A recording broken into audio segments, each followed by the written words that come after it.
It had been years since I felt the warmth of a man's touch, 15 years to be exact. Time had crawled by, like a clock ticking ever so slowly, counting down each empty day. I was 64, a number I tried not to think too hard about, but it crept up on me anyway. I didn't look bad for my age. Maybe a few extra lines around my eyes, a little less firmness in places, but I still felt like the same woman inside. The woman who once had passion, desires, and a love life that didn't feel like a distant dream, but it had been a long, dry spell. After my son Nathan moved out when he turned 18, the house became quiet. Too quiet. I tried to fill it with the usual things, books, TV, the occasional walk, but nothing could really fill that deep, aching loneliness, the kind that wasn't just about company but something more intimate, more physical. Then, one afternoon, Nathan came to visit. That itself was a surprise. He didn't come by much these days, too busy with his life in the city, working his job, meeting people, dating. I tried not to be bitter. I was happy for him, truly. He was living the life I had once, back when everything felt new and exciting. He knocked on the door and I practically leapt up to answer. "Mom." Nathan greeted me with that boyish grin of his, pulling me into a hug. I held on a little longer than I probably should have, just soaking up the closeness. But then I noticed someone standing behind him. "This is Matt," Nathan said, gesturing to the man beside him. "He's new in town and, well, he needs a place to stay. I thought, maybe, since you've got the spare room and all, he could rent it from you." My eyes flickered over to Matt, and I swear my heart skipped a beat. He was tall, broad-shouldered, with that rugged, effortlessly handsome look. Dark hair that looked like it was constantly tousled by the wind, piercing blue eyes, and a smile that could disarm anyone. He couldn't have been more than 30, and in that moment, I realized something I hadn't allowed myself to feel in so long. Desire. "Oh, well, sure," I stammered, trying to keep my voice steady. "I mean, the room's been empty for years. It'd be nice to have someone around." Matt stepped forward, offering his hand. "Thanks so much, Amelia. I really appreciate it." The way he said my name made my skin tingle. I felt ridiculous, like some schoolgirl with a crush, but there was no denying it. This man was stirring something in me I hadn't felt in decades. Over the next few days, Matt settled into the spare room, and I found myself gravitating toward him in ways I hadn't with anyone in years. It wasn't like I was delusional. I knew a man like him wouldn't be interested in someone like me. But I couldn't help it. Every time he smiled at me, or when I caught a glimpse of him without a shirt, muscles rippling as he moved, I felt my body responding in ways I thought had long since died. I tried to be subtle about it, but I couldn't stop imagining things. Late at night, when the house was quiet, I'd lay in bed, picturing what it would be like to have him next to me, his hands on my skin, his mouth exploring every inch of me. The fantasies were ridiculous, but they kept me warm, if only in my mind. One evening, it happened. I wasn't trying to spy on him, I swear I wasn't. But I was bringing him a towel.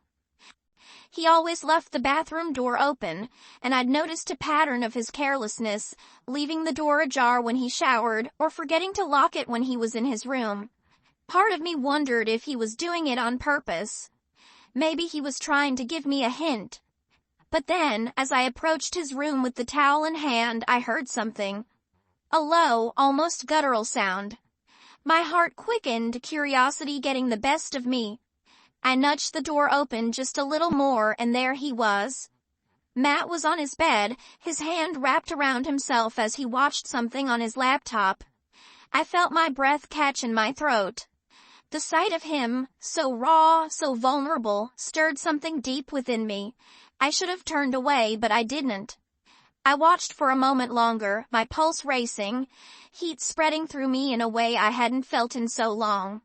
Then, as if sensing my presence, Matt's head snapped up. His eyes widened in shock, and he quickly pulled a sheet over himself. "Oh my God, I'm so sorry."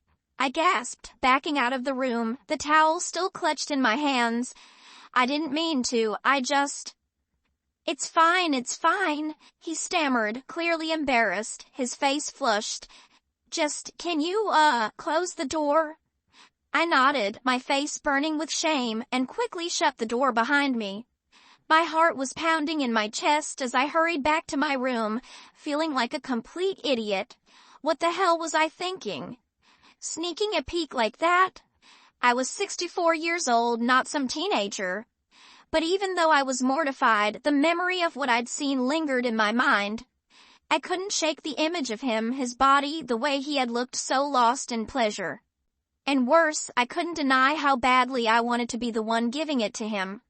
Over the next few days, I tried to act normal, but it was hard. Every time I saw Matt, I was reminded of that moment. He, on the other hand, seemed to brush it off, acting like nothing had happened. But I couldn't. I kept thinking about the way he never locked the doors, how he was always so casual about his privacy. It had to mean something, right? One night, after a few glasses of wine, my inhibitions were lowered, and I let my thoughts spiral. Maybe he was trying to tell me something. Maybe he wanted me to make a move. The idea took root in my mind, fueled by loneliness, desperation, and an overwhelming need for physical connection. It wasn't like I hadn't been without suitors over the years. I had dated a few men here and there after Nathan's father left, but none of them stuck. They were more interested in women their own age, and I was too proud to settle for less than genuine affection.